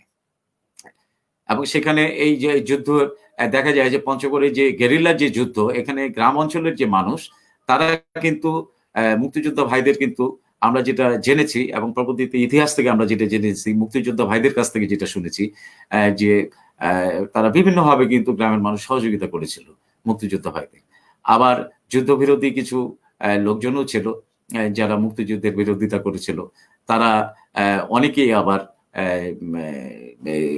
ব্যক্তিগত আক্রোশ চরিতার্থ করার জন্য অনেকে দেখা গেল যে জমি জমা নিয়ে গন্ডগোল আছে, ব্যক্তিগতভাবে সে পাকিস্তান আমলে দেখা গেল যে মামলা মোকদ্দমা আছে, এগুলোর ব্যক্তিগত যে আক্রোশ চরিতার্থ করার জন্য তারা কিন্তু এই যে ধর্মের নামে, এবং তারা যে এই যে ইসলামের দলের এই যে জামাতে ইসলাম তখন যারা করতো, তাদের যারা রাজাকার ছিল, আলবদর আলসামস ছিল, তারা কিন্তু সেই ব্যক্তিগত আক্রোশ এবং রাজনৈতিক অবস্থান থেকে পাক সেনাদের সহযোগিতা করে, এবং অনেক ভাইকে তারা কিন্তু পাক সেনাদের দেখিয়ে দিয়ে, রাস্তা দেখিয়ে দিয়ে, তখন তো রাস্তাঘাটে তো ভালো ছিল না, কাঁচা রাস্তা ছিল, কাঁচা রাস্তাও তেমন একটা ভালো ছিল না গ্রামে গঞ্জের, তারা পথ দেখিয়েছিল এবং অনেক ভাইকে কিন্তু এভাবে ধরিয়ে দিয়ে তারা কিন্তু হত্যা করেছিল আর কি। তো মূলত যে আমাদের যে পঞ্চগড়ে যে পাক সেনারা প্রথম যেদিন আসলো, আবার আপনার কাছে আসবো। এবার আমরা আবারও সেই শহীদুল ইসলাম স্যারের কাছে যাবো। তার যে স্মৃতিটুকু আমরা ফেলে এসেছিলাম তেঁতুলিয়ার বিভিন্ন ক্যাম্পে, ছোটবেলা যেটা দেখেছিলেন, সে বিষয়গুলো আমরা আরেকটু শুনে আসি। এরপরে আবার আমরা পরবর্তী আলোচনায় যাব। অধ্যাপক শফিকুল ইসলাম, আপনি যেখানে কথাটা শেষ করে গিয়েছিলেন, আপনার দেখা সেই তেঁতুলিয়া, আমরা একটু আগেও আলোচনায় জানতে পেরেছি যে তেঁতুলিয়া একটি মুক্তাঞ্চল ছিল এবং অত্যন্ত গুরুত্বপূর্ণ ছিল মুক্তিযুদ্ধের। সেই তেঁতুলিয়া আমি অ্যাডভোকেট শুনছিলাম, সারোয়ার ভাইও বলছিলেন। এর সঙ্গে আমি একটি বিষয় একটু যোগ করতে চাই। আসলে মার্চের শেষের দিক থেকে যে প্রতিরোধ যুদ্ধটি শুরু হয়েছিল, যে অগ্রাভিযান আমাদের সৈয়দপুর অভিমুখে শুরু হয়েছিল, পরবর্তীকালে সৈয়দপুর থেকে পাকিস্তানি সেনাদের ব্যাপক প্রস্তুতি, রণসজ্জা এবং তাদের পাল্টা যে অগ্রাভিযান, সেই অগ্রাভিযানের কারণে আস্তে আস্তে মুক্ত জায়গাগুলো আমাদের হাতছাড়া হয়ে যায় এবং 19 এপ্রিল নাগাদ কিন্তু পঞ্চগড় আবার পাক বাহিনীর অধিকারে চলে যায় এবং পাকিস্তানি সেনারা আমাদের পঞ্চগড়ের বর্তমান যে পঞ্চগড় সদর উপজেলা, সেই সদর উপজেলার শেষ উত্তর সীমানা অমরখানা, ওখানে একটা নদী আছে, এই নদীর এপারেই কিন্তু তাদের সর্বশেষ অবস্থান সুসংহত করে। তার উত্তরে আর তারা কৌশলগত কারণে যায়নি, কারণ ওখানে সীমান্ত এলাকা আছে, অন্যান্য কৌশলগত হয়তো বিষয় আছে, যার ফলে সমগ্র তেঁতুলিয়া উপজেলা এবং পঞ্চগড় জেলার কিছু অংশ জুড়ে একটি মুক্তাঞ্চল কিন্তু আমরা পেয়েছিলাম। তো এই প্রসঙ্গত আমি যে বিষয়টি বলতে চাই সেটি হচ্ছে যে 1971 সালের মুক্তিযুদ্ধ ছিল একটি জনযুদ্ধ। স্বতঃস্ফূর্তভাবে যদিও এই যুদ্ধটি শুরু হয়েছিল, স্বতঃস্ফূর্তভাবে যার যা কিছু ছিল তাই নিয়ে এই যুদ্ধে মানুষ ঝাঁপিয়ে পড়েছিল, কিন্তু একটি বড় যুদ্ধ পরিচালনার জন্য কিন্তু একটা পরিকল্পনা দরকার এবং একটি রণনীতি ঠিক করা দরকার। এপ্রিলের মাঝামাঝি পর্যায়ে যখন মুজিবনগর সরকার গঠিত হয়, তখন থেকে কিন্তু আমাদের যুদ্ধের যে আনুষ্ঠানিক পরিকল্পনা করা, রণনীতিগুলো ঠিক করা, এই কাজগুলো কিন্তু শুরু হয় এবং আমরা জানি যে আমাদের সমগ্র দেশকে বিভিন্ন সেক্টরে বিভক্ত করা হয় এবং বৃহত্তর দিনাজপুর জেলার কিছু অংশ, রংপুরের কিছু অংশ মিলে 6 নম্বর সেক্টর হয় এবং 6 নম্বর সেক্টরের সেক্টর কমান্ডার দায়িত্ব পালন MK বাসার বিমান বাহিনীর কর্মকর্তা ছিলেন এবং তেঁতুলিয়া যে বর্তমান ডাকবাংলোটি আছে সেখানে তিনি বেশ কিছুদিন অবস্থান করেন। পরবর্তীকালে যুদ্ধ পরিস্থিতির ক্রম উন্নতির সাথে সাথে কিন্তু যুদ্ধ পরিকল্পনারও পরিবর্তন করা হয়। আমরা জানি যে শুরুর দিকে আমাদের যে সেনাবাহিনীর বিভিন্ন পর্যায়ের সেনারা ছিলেন এবং তাদের সাথে স্বল্প প্রশিক্ষিত, স্বল্প অস্ত্র প্রশিক্ষণ নেওয়া ছাত্র যুব যারা ছিলেন তারাই কিন্তু মুক্তিবাহিনীর মূল শক্তি ছিলেন। কিন্তু পরবর্তীকালে আস্তে আস্তে এই যুদ্ধটি একদিকে নিয়মিত বাহিনী, পাশাপাশি পরবর্তীকালে এখানে গেরিলা যুদ্ধের বিষয়টিও চিন্তা করা হয় এবং জুন মাস নাগাদ কিন্তু গেরিলা যুদ্ধেরও সূচনা হয়। এই গেরিলা যুদ্ধ কারা করেছিল? দেশের ভেতর থেকে যারা চেয়েছিল তারাই কিন্তু একটা অন্তর্গত তাড়না থেকে বিভিন্ন ইউথ ক্যাম্পে গিয়ে জড়ো হয়েছিল। তেঁতুলিয়াতেও এই ধরনের ইউথ ক্যাম্প ছিল। এই ধরনের ইউথ ক্যাম্পগুলো থেকে যুদ্ধের জন্য, ট্রেনিং এর জন্য তাদের নির্বাচন করা হতো এবং নির্বাচিত যারা হতেন তাদেরকে ক্যাম্পে পাঠিয়ে দেওয়া হতো। তো আমাদের এই এলাকা থেকে যতটুকু জানা যায়, জলপাইগুড়ি জেলার মেটলি থানার অন্তর্গত একটা দুর্গম পাহাড়ি জায়গা মূর্তি, সেইখানে একটি প্রশিক্ষণ শিবির স্থাপন করা হয়েছিল। সেখানেই এই এলাকার অধিকাংশ মানুষজন এদিক থেকে বিভিন্ন রিক্রুট ক্যাম্প থেকে যারা গেছিলেন তারা সেখানে ট্রেনিং নেন এবং 45 দিন, 1.5 মাসের ট্রেনিং শেষে তাদেরকে বাংলাদেশের যে সীমান্তবর্তী বিভিন্ন এলাকা সেগুলোতে তাদের বেস ক্যাম্প করে দেওয়া হয়। আমাদের এই অঞ্চলে জুন মাসের মাঝামাঝি নাগাদ আমাদের অমরখানা যে ফ্রন্ট, আর কিছু উত্তরে চাউলহাটি নামে একটা জায়গা আছে ভারতের, এই চাউলহাটি যে বিএসএফ ক্যাম্প, সেই ক্যাম্পটিকে বেস ধরে তার পাশেই কিন্তু এই গেরিলা অবস্থানটি হয়। এই গেরিলারা ওপার থেকে বাংলাদেশের ভিতরে এসে বিভিন্ন জায়গায় অ্যাম্বুশ, বিভিন্ন জায়গায় যে গেরিলা যুদ্ধের কৌশলে হিট অ্যান্ড রান, এই কৌশলে তারা পাক বাহিনীকে ব্যতিব্যস্ত করবার চেষ্টা করতেন এবং পরবর্তীকালে এই কৌশলটার পরিবর্তন করা হয়। পরবর্তীকালে তাদের আর ওই ভারতীয় সীমানায় রাখা হয়নি, তাদেরকে বাংলাদেশের সীমানার ভেতরেই বিভিন্ন জায়গায় হাইড আউটে রাখা হয়। বিভিন্ন হাইড আউটে তারা গোপনে গোপনে অবস্থান করতেন এবং সেই গোপন অবস্থান থেকে জনসাধারণের সঙ্গে মিলেমিশে তারা বিভিন্ন পাক স্থাপনায়, বিভিন্ন পাক বাহিনীর যারা সহযোগী তাদের উপর তারা চোরাগুপ্ত আক্রমণ করতেন। একদিকে নিয়মিত বাহিনী এবং একদিকে গেরিলা বাহিনী। আমরা আমাদের ইতিহাসটা পর্যালোচনা করলে পরবর্তী কয়েক মাসের যেটা দেখতে পাই যে এই যৌথ সাঁড়াশি আক্রমণে কিন্তু উত্তর, পূর্ব, পশ্চিম সব দিক থেকে আস্তে আস্তে পাক বাহিনী কোণঠাসা হতে শুরু করে। এইটা একটা দিক। আরেক দিকে যুদ্ধ পরিকল্পনার পাশাপাশি যুদ্ধের যে অন্যান্য বিষয় আছে, এই যুদ্ধের জন্য প্রচুর রসদ দরকার, প্রচুর টাকা পয়সা দরকার এবং অস্ত্র দরকার, অন্যান্য অনেক বিষয় আছে। তো সৌভাগ্যক্রমে আমাদের তেঁতুলিয়া উপজেলা সম্পূর্ণ মুক্ত অঞ্চল ছিল এবং এই মুক্ত অঞ্চলটি আসলেই অ্যাডভোকেট স্যার যেমনটা বলেছে, একটা মুজিবনগরের পরেই একটা যেন উপরাজধানীর মতো একটা পরিস্থিতি সেখানে তৈরি হয়েছিল। সৌভাগ্যক্রমে আমার বাড়ি তেঁতুলিয়া, এবং সেই ছোটবেলায় মুক্তিযুদ্ধের যে ঘটনাগুলো ঘটছিল সেগুলো একজন কিশোরের চোখে আমি যেভাবে দেখেছি, সেই থেকে বলতে গেলে এখনো অনেক দৃশ্যপট, অনেক ঘটনাবলী চোখের সামনে ভেসে ওঠে। বহু লম্বা লম্বা মিছিল, শরণার্থীকালের অনেক লম্বা মিছিল, ৭০-এর নির্বাচনের পরবর্তী যে অবস্থা, তখন সেই প্রান্তিক একটা জায়গাতেও পরবর্তীকালে যখন সত্যি সত্যি মুক্তিযুদ্ধ বাস্তবে একটা রূপ নিল, তখন আমরা মুক্ত এলাকার মানুষ, আমাদের সাথে তখন যোগাযোগ ভারতীয় বিভিন্ন এলাকার ভারতীয় লোকজনের, ইন্ডিয়া। কিন্তু তেঁতুলিয়ায় একটা অদ্ভুত ঘটনা ঘটলো। উত্তরাঞ্চলের বিভিন্ন জেলা থেকে যারা বিভিন্ন সরকারি কর্মকর্তা ছিলেন, পাক বাহিনীর অগ্রাভিযানের সাথে সাথে তারা ওই অনন্যোপায় হয়ে উত্তরের দিকেই তারা ধাবিত হয়েছেন এবং উত্তরের দিকে ধাবিত হতে হতে হতে তারা ওই তেঁতুলিয়া পর্যন্ত পৌঁছেছেন। আমাদের যে হাই স্কুলের মাঠটা ছিল, এই ধরনের পরিবারে এটি পরিপূর্ণ হয়ে গেছিল।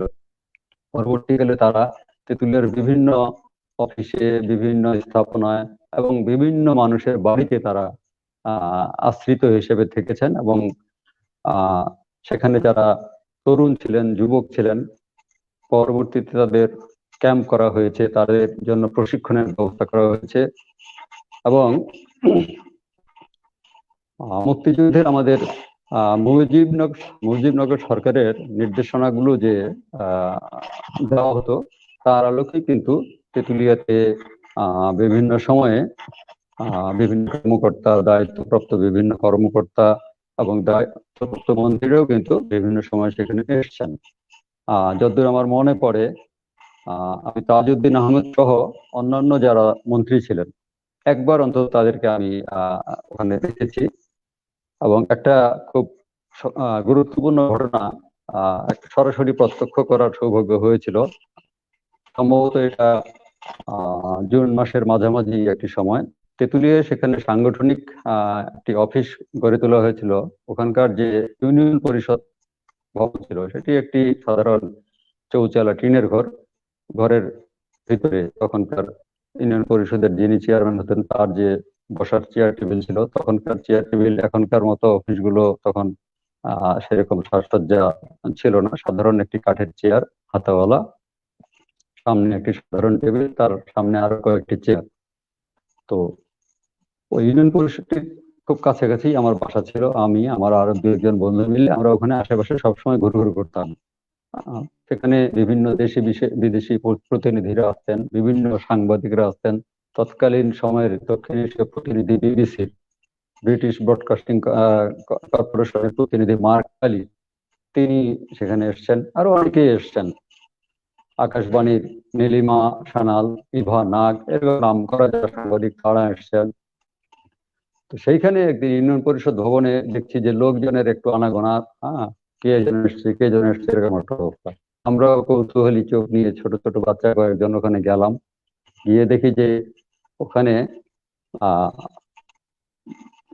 অপর প্রান্তের যে চেয়ারটি, হাতলওয়ালা চেয়ারটি, সেখানে এক ভদ্রলোক বসে আছেন, তার খাঁকি পোশাক পরা, তার মাথায় একটি খাঁকি টুপি, আর সামনে কিছু লোকের জটলা।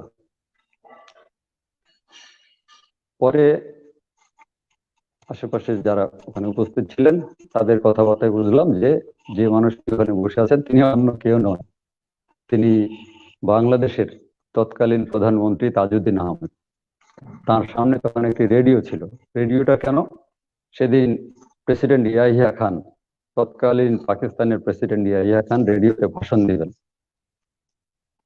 সেই ভাষণটি শোনার অপেক্ষায় তিনি সামনে রেডিওটি নিয়ে বসে আছেন এবং তার সামনে অন্যান্য লোকগুলো কেউ দাঁড়িয়ে, কেউ কেউ হয়তো দু একটি চেয়ার ছিল যে সেখানে হয়তো বসে, যারা একটু নেতা ছিলেন স্থানীয়ভাবে তারা সেখানে বসে আছেন।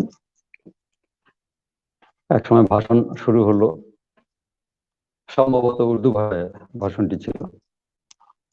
ভাষণ শোনার পরে তিনি একটি কিন্তু মন্তব্য করলেন। তার মন্তব্যটা হয়তো আমার মনে নেই, কিন্তু তার মন্তব্যের যে মূল কথাটি ছিল, আসে সামনের যারা মানুষ ছিল, সেখানে যারা দর্শনার্থী ছিল, তাদের উদ্দেশ্যে তিনি বললেন, শুনলেন তো আপনারা, ইয়াহিয়া খানের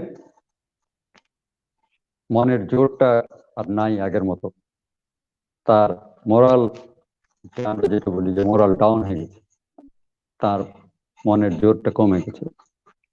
এর মধ্য দিয়ে তিনি হয়তো মানুষকে একটু আরো উজ্জীবিত করার চেষ্টা করলেন, মানুষকে হয়তো মুক্তিযুদ্ধে যে আমাদের বিজয় অবশ্যম্ভাবী, আমরা যে সঠিক পথেই চলছি, হয়তো সেই বার্তাটি দিলেন। তো এইভাবে যুদ্ধ পরিকল্পনার একটি দিক, রণনীতির একটি দিক, এবং মানুষের যুদ্ধ পরিস্থিতির সঙ্গে খাপ খাইয়ে যে চলা, সেই চলার একটি দিক, এই দুইয়ের মধ্য দিয়ে বহু ত্যাগ তিতিক্ষা, বহু কষ্ট স্বীকার করা, বহু দুর্ভোগ, বহু মৃত্যু, এর মধ্য দিয়ে কিন্তু আসলে আমাদের এই যে মুক্তিযুদ্ধ, এটা সামনের দিকে এগিয়েছে এবং একটা চূড়ান্ত পরিণতির দিকে গেছে। জুন মাসের পরবর্তীকালে যখন আমাদের এই এলাকাগুলোতে সর্বশেষ শুনে আমরা ব্যাক করব, সেটা হলো যে আমাদের হাতে সময় কম, আমরা আপনার কাছ থেকে আরো দুই মিনিট শুনবো। সেটা হলো যে চূড়ান্ত বিজয় যখন অর্জিত হলো এবং রেসকোর্স ময়দানে যখন পাকিস্তানি বাহিনী আত্মসমর্পণ করলো, সেই খবরটি পঞ্চগড়ে যাওয়ার পরে বা তেঁতুলিয়া যাওয়ার পরে সেখানকার মানুষের কি প্রতিক্রিয়া হয়েছিল, এ বিষয়ে যদি একটু সংক্ষেপে বলতেন। আচ্ছা, আমি বলবো। জি, আপনি। হ্যাঁ, এখানে একটি বিষয় বলা দরকার, সেটা হচ্ছে যে আমাদের তেঁতুলিয়া, সমগ্র তেঁতুলিয়া উপজেলা তো সারা বছর ধরেই মুক্ত ছিলাম। কাজে অধিকৃত এলাকা বা পরাধীনতার, পাকিস্তান অধিকৃত এলাকার যে যন্ত্রণা, সেটা তো আমাদের মধ্যে ছিল না, এটা একটা দিক। আর পঞ্চগড় জেলাটির যে যুদ্ধ পরিকল্পনা শেষ পর্যায়ে নভেম্বরের প্রায় প্রথম দিক থেকেই আস্তে আস্তে কিন্তু এখানে পাকিস্তানি বাহিনী কার্যত তাদের যে শক্তি, সেই শক্তি দুর্বল যে হয়ে যাচ্ছে, সেটা তারা অনুধাবন করতে থাকে এবং নভেম্বরের মাঝামাঝি পর্যায়ে এমন একটা পরিস্থিতি তৈরি হয় যে তাদের পক্ষে মুক্তিযোদ্ধাদের সঙ্গে সামনে এবং মুক্তিযোদ্ধাদের পাশাপাশি ভারতীয় সেনাবাহিনীর যে সাপোর্ট ছিল, এই দুইয়ের কাছে তাদের পক্ষে আর টিকে থাকা সম্ভব ছিল না। তাদের উত্তরের সর্বশেষ ফ্রন্ট জগদল, অমরখানার পরে জগদল, এবং জগদলের পরে আস্তে আস্তে আস্তে কিন্তু 29 তারিখে এসে শত্রুমুক্ত হয়ে যায় এবং তার দু একদিনের মধ্যে অন্যান্য যে এলাকাগুলো, বোদা, দেবীগঞ্জ, এগুলো কিন্তু মুক্ত হয়ে যায়। কাজেই মুক্তির যে স্বাদ, সেটা কিন্তু আমাদের মানে পাক বাহিনী চূড়ান্ত ভাবে আত্মসমর্পণ করার অনেক আগেই হয়ে যায়। তো চূড়ান্ত ভাবে 1971 সালের 6 ডিসেম্বরে যখন পাক বাহিনী আত্মসমর্পণ করে, এবং এই খবরটি আমরা তখনকার মানে সবচেয়ে বড় মাধ্যম ছিল আসলে বিবিসি। মানুষ সবসময় সন্ধ্যার সময় ওই বিবিসি শোনার জন্য বসে থাকতো, আর All India Radio, Akashvani Kolkata, এগুলোর মধ্য দিয়ে আসলে খবরগুলো পাওয়া যেত। তো সরাসরি যখন রাজধানী যখন পাক বাহিনীর মানে পরাজয় যখন ঘটেছিল, সেখানকার যে দৃশ্যপট, সারা দেশের দৃশ্যপটও কিন্তু অভিন্ন ছিল। সারা দেশেই বিজয় উল্লাস এবং স্বাভাবিকভাবেই যে জয় বাংলা, এই ধ্বনিতে প্রকম্পিত ছিল এবং এই বিজয়ের আনন্দ, এটি আসলে বুঝিয়ে বলা, ভাষায় প্রকাশ করা, এটা একটা বলতে গেলে অসম্ভব ব্যাপার। মুক্তির আনন্দ, দেশ স্বাধীন হওয়ার আনন্দ। তার পাশাপাশি অবশ্যই কিছু বেদনার দিকও ছিল। অনেকেরই আত্মীয় স্বজন মারা গেছিল, অনেকেরই যারা যুদ্ধে বিভিন্ন ফ্রন্টে অংশগ্রহণ করেছিল তারা তখন পর্যন্ত ফিরে আসেনি। কারো কারো ফিরে আসতে হয়তো 15 দিন, 20 দিন, 1 মাস পর্যন্ত লেগে গেছে। এবং বিশেষ করে শরণার্থী শিবিরে যে সমস্ত পরিবার ছিল অবর্ণনীয় দুঃখ কষ্টের মধ্য দিয়ে তাদেরও কিন্তু ফিরে আসতে কিছুটা সময় লেগেছিল। কারণ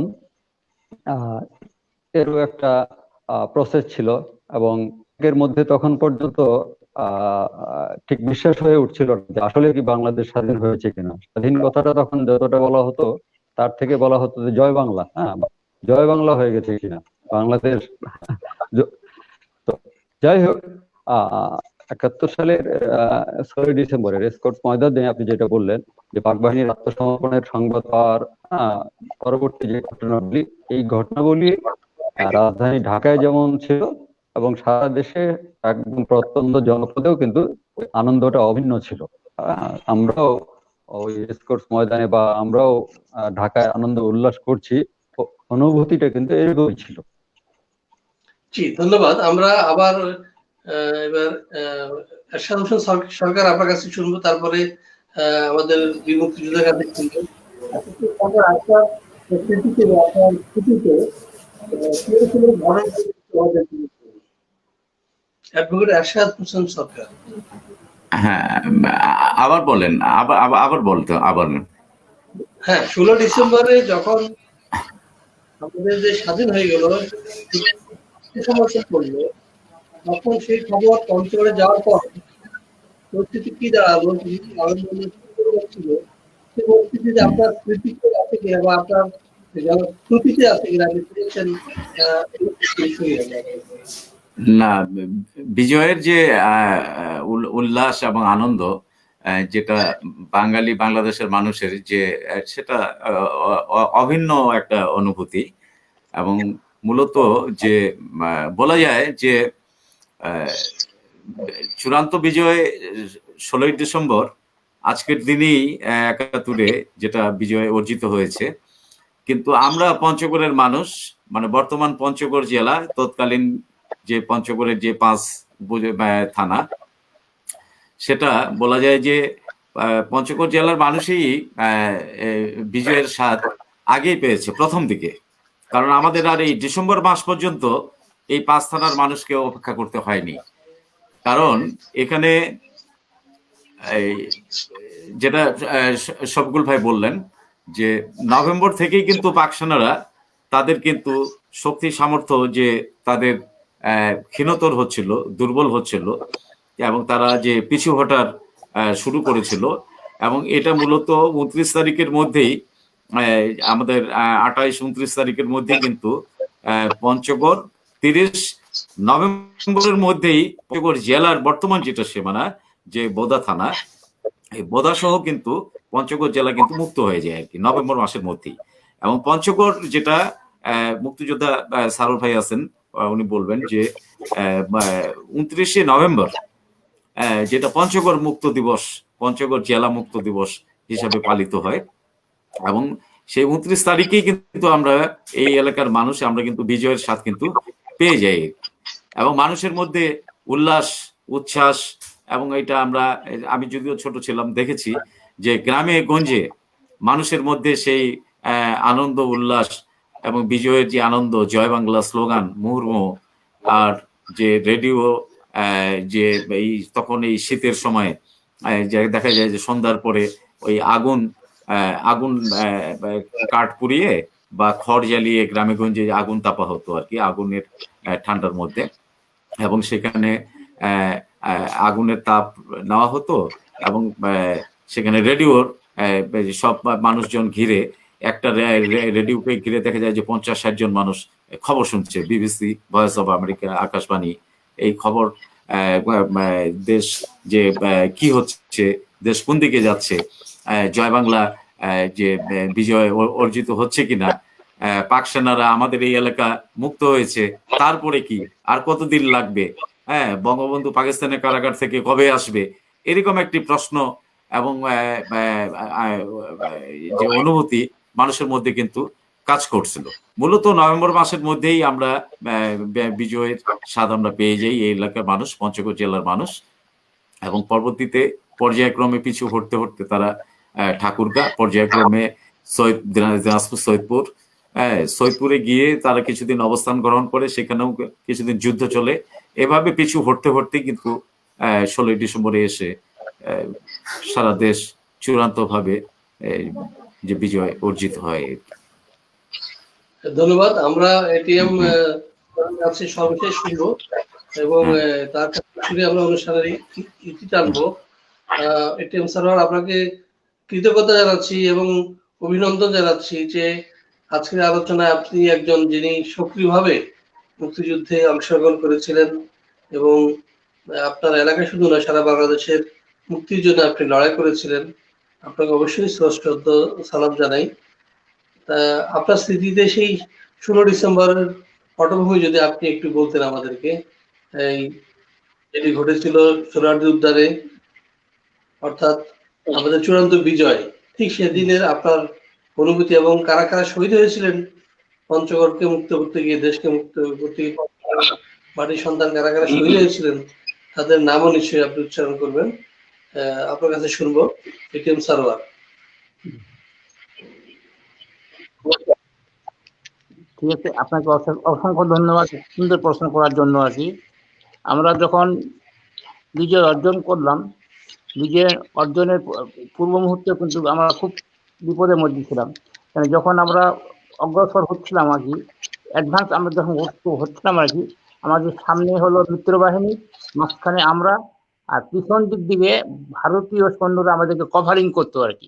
কভারিং যেটা হচ্ছে কি, আমরা অ্যাডভান্স করবো, গো ফরওয়ার্ড শুধু বলতেছে টুয়াইসই আমাদেরকে আগাতে হচ্ছে এবং আমরা যে যাচ্ছি আমাদের উপর যে সেলিং যাচ্ছে আর কি, সেলিং যে পাকিস্তানিদের উপর পড়তেছে, আমাদের উপর পড়ে না কিন্তু আমরা খুবই ভীত সন্ত্রস্ত ছিলাম আর কি। যদি কোনো সময় স্লিপ করে যায় তাহলে আমরা সব ধ্বংস হয়ে যাবো আর কি। তারপরেও আমরা বিজয় অর্জন করলাম। আপনারা জানেন আমাদের পঞ্চগড় জেলায় মোট 54 জন মুক্তিযোদ্ধা শহীদ হয়েছেন। তার মধ্যে আমাদের ঘনিষ্ঠ অনেকে আসলো। এদের মধ্যে আমরা ক্যাটাগরি হিসাবে পঞ্চগড় সদরে 19 জন, তেঁতুলিয়ায় 13 জন, দেবীগঞ্জে 4 জন, আটোয়ারিতে 7 জন, বোদায় 11 জন এবং একজন অজ্ঞাত, মানে অন্য ডিস্ট্রিক্টের আমাদের সঙ্গে ছিল আর কি। ওনার কোনো ঠিকানা আমরা পাইনি আর কি। এখন যখন আমরা মুক্তিযুদ্ধ জয় করে আসলাম আর কি, পরে আমরা যখন ঘরে ফিরলাম আমরা অনেক বিপদে পড়ে গেছিলাম, বুঝলেন। আমাদের একটু মানে আনন্দ হয়েছিল, আনন্দ তো অসম্ভব ছিল আর কি, তার মধ্যে আমাদের বিষাদে পরিণত হয়ে গেছিলাম। যারা শহীদ হয়ে গেছে তাদের মা আত্মীয় স্বজনরা আমাদের কাছে জিজ্ঞাসা করে আমার ছেলে কোথায় গেল। অনেকদিন বলছিলাম যে হয়তো সামনে আসে ফিরবে, যখন ফিরলো না সবাই আমাদের বাসায় মানে জটলা পাকে আসে আর কি, আমার ছেলে কোথায় গেল, আমার ভাতিজা কোথায় গেল, আমার ভাগিনা কোথায় গেল। তারপর আমরা হয়তো লাস্টে তখন বললাম যে তারা শহীদ হয়ে গেছে, তখন তার মানে বিষাদে আমাদের একটা খুব বিষাদ ছিল আর তখন আর কি। আর আমরা একটা ওয়াদা করছিলাম আর কি আমাদের মুক্তিযোদ্ধা সহযোদ্ধাদের কাছে আর কি, যদি কোনো আমাদের সামনে কেউ যদি শহীদ হয়ে যায় আমরা তার আত্মীয় স্বজনকে জানাই দেবো আর কি। কিন্তু আমরা জানাতে পারিনি, এই জন্যই পারিনি যে আমরা খুব ব্যস্ত ছিলাম আর কি, সমস্যায় ছিলাম আর কি। যার জন্য কোনো শহীদকে মানে আপনার যে একজন শহীদ যদি হয়েছে আর কি, ওর বিভিন্ন আত্মীয় স্বজন আমাদের কাছে আসতো যে তোমরা তো একসঙ্গে ছিলা, কোথায় গেল। আমরা প্রথমে বলতাম যে না এখনো বিজয় হয় নাই, পুরাপুরি ওইদিকে চলে গেছে, হয়তো তারা সামনে চলে গেছে আর কি। যখন 16 ডিসেম্বর আসলো আর কি, যখন বিজয় শেষ, তখন তারা কিন্তু আর মানে 15 ডিসেম্বরে 16 ডিসেম্বর পরে 20-25 ডিসেম্বরে তারা আবার বলছে না তারা কোথায়। তো আমরা তখন বললাম যে তারা শহীদ হয়ে গেছে, এই আর কি। আর এই যে আপনার আমরা যে মুক্তিযোদ্ধা করেছিলাম বা যারা শহীদ হয়েছে বুঝলেন, এটা তো মানে খুব করুণ দৃশ্য আর কি। এক ফোঁটা পানির জন্য চিৎকার করতো, পানি পানি পানি, কিন্তু তাদেরকে পানি দেওয়া যাইতো না। আমরা পানি দিতে, আমরা সহযোদ্ধারা তাদেরকে মানে পানি দিতে পারিনি আর কি। একটু পানি দাও, একটু পানি দাও, একটু পানি, এক ঢোক পানি দাও, এক ফোঁটা পানি দাও, আমরা দিতে পারিনি, কারণ ওটা আবার আমাদের ইয়া ছিল আর কি, মানে মানা ছিল যে পানি দিলেই তার সাথে এক্সপায়ার হয়ে যাবে আর কি। তারপরেও তাদেরকে আমরা পানি দিতে পারিনি, তারও অনেক আত্মনাদ করছে আর কি। এগুলো আমার এখনো স্মৃতি আমার মনে, আমাদের মনে আসে আর কি। যখন আমরা কয়েকজন মুক্তিযোদ্ধা একসঙ্গে হই তখন আমরা আবার সেই পুরানো দিনের স্মৃতিতে বিভোর হয়ে যায় আর কি। কিভাবে স্বাধীন হলো, কিভাবে এ করলাম। যাক, আল্লাহ আমাদেরকে এখনো হায়াত দিয়েছে, আমরা বেঁচে আছি, দেশ সেবা করতেছি আর কি। এখন যে দেশের অবস্থা, মানে সেই পাকিস্তানি পেতারত্তা এখনো আমাদের স্বাধীনতার সার্বভৌমত্বের উপর হানা দিচ্ছে, বঙ্গবন্ধুর প্রতিকৃতিতে তারা হামলা দিচ্ছে, প্রতিকৃতিতে তারা ভাঙার চেষ্টা করছে, ভাঙতেছে। ইনশাল্লাহ আমাদের এই, আমরা এখনো জীবিত আছি, ইনশাল্লাহ জননেত্রীর যে নির্দেশ দেয় আমাদেরকে, আমরা আমাদের প্রজন্মকে নিয়ে আবার ইনশাল্লাহ আবার সেই তাদেরকে প্রতিহত করব, তাদেরকে চিরতরে নির্মূল করব, এই আশা ব্যক্ত করে আমি আপনাকে অশেষ ধন্যবাদ জানাচ্ছি। নোহা ভিশনকে অত্যন্ত ভাবে ধন্যবাদ দিচ্ছি আপনাদেরকে এই সম্পৃক্ত করার জন্য। জয় বাংলা, জয় বঙ্গবন্ধু, বাংলাদেশ চিরজীবী হোক। আসসালামু আলাইকুম, নমস্কার। নিশ্চয়ই এতক্ষণে অনুধাবন করতে পেরেছে যে মুক্তিযুদ্ধ কি ছিল এবং আজকের প্রজন্মের মধ্যে কিভাবে এই দেশ স্বাধীন হয়েছে। আজকে আমরা তিনজন যে অতিথি, তাদের মধ্যে দুজন কিশোরবেলায় ছিলেন, তখন তারা কিন্তু দেখেছেন মুক্তিযোদ্ধারা কিভাবে অসম লড়াই করেছিল, কতটা ত্যাগ করেছিল এবং কি দুর্বিষহ এবং এই ভাষায় অপ্রকাশ্য ঘটনাবলী তখন ঘটেছিল, তারা তার সাক্ষী এবং আমরা তাদের কাছ থেকে শুনেছি। একই সাথে যিনি সক্রিয়ভাবে ওই যুদ্ধে অংশগ্রহণ করেছিলেন, এটিএম সারোয়ার, তিনি সর্বশেষ যে কথাগুলি বলছিলেন, আপনারা নিশ্চয়ই বিষয়গুলি শুনেছেন, যে তার সহকর্মী গুলি খেয়ে মরে যাচ্ছে, পানি পানি করে চিৎকার করছে, কিন্তু তিনি তার মুখে পানি দিতে পারছেন না। স্বজনদেরকে বলতে পারছেন না যে তার স্বজন মারা গিয়েছে। এই যে হাহাকারের যে কষ্ট, এই যে বেদনা, সেই সব স্মৃতি কিন্তু তারা এখনো বয়ে বেড়ান। আমাদের জাতির শ্রেষ্ঠ সন্তানদেরকে আমরা কি দিতে পেরেছি আমরা জানি না, রাষ্ট্র কতটুকু কি দিতে পেরেছে সেটা নিশ্চয়ই তারা ভালো জানেন। তবে আমরা প্রত্যাশা করব জাতির এই শ্রেষ্ঠ সন্তানদেরকে যেন সর্বোচ্চ সম্মান দেয়া হয়, তাদেরকে যেন যথাযথ মর্যাদা দেয়া হয়। বিশ্বের যেসব দেশ যুদ্ধ করে স্বাধীনতা পেয়েছে, সেই সব মুক্তিযোদ্ধাদেরকে কিভাবে সম্মানিত করা হয়েছে সেটা লক্ষণীয়। তারা হসপিটালে গেলে কোনো টাকা খরচ করতে হয় না, তারা গাড়িতে গেলে কোনো তাদের গাড়ি ভাড়া দিতে হয় না, তারা বাড়িতে থাকলে সেখানে ভাড়া দিতে হয় না, তারা খাবার খেলে হোটেলে তাদেরকে খাবারের পয়সা দিতে হয় না। অর্থাৎ রাষ্ট্রীয় সর্বোচ্চ সুযোগ সুবিধা তাদেরকে দেয়া হয়। কিন্তু এখনো দিন আছে, এখনো এমনও মুক্তিযুদ্ধে আছে যারা ভিক্ষা করে দিন যাপন করে, যাদের কুলি মজুরি করে যাদেরকে জীবন যাপন করতে হয়। এই ধরনের ঘটনাও কিন্তু বাংলাদেশে এখনো আছে। দেশের মুক্তিযুদ্ধের পরে, স্বাধীনতার পরে 50 বছর পরে আমরা রাজাকার তালিকা করছি, আমরা বুদ্ধিজীবীদের তালিকা করছি। সেটি কেন আরো তাড়াতাড়ি হলো না, আরো 5 বছর মধ্যে হলো না, স্বাধীনতার পরপরই কেন হলো না, এটা একটা বিরাট প্রশ্ন কিন্তু।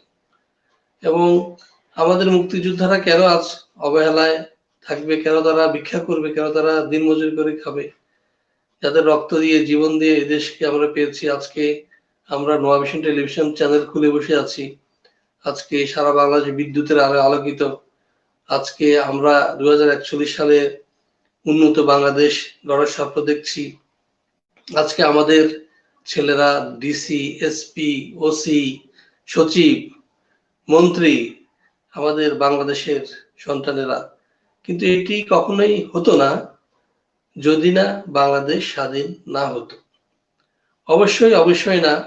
আমরা পাকিস্তানের দাস হয়ে থাকলে এই উন্নয়ন, এই রাস্তাঘাট, এই পদ্মা সেতু, এই বঙ্গবন্ধু ব্রিজ, এই এত উন্নয়ন, এটা কোশ্চিনকালও হতো না। সুতরাং যাদের ত্যাগের বিনিময়ে দেশ আমরা পেয়েছি, তাদেরকে কতটুকু মর্যাদা দিতে পেরেছি, প্রশ্ন যাদের বিবেকের কাছে। এই প্রশ্নটি রেখেই আজকের মতো এখানে শেষ করছি। ভালো থাকবেন, সুস্থ থাকবেন। আল্লাহ হাফেজ। জয় বাংলা।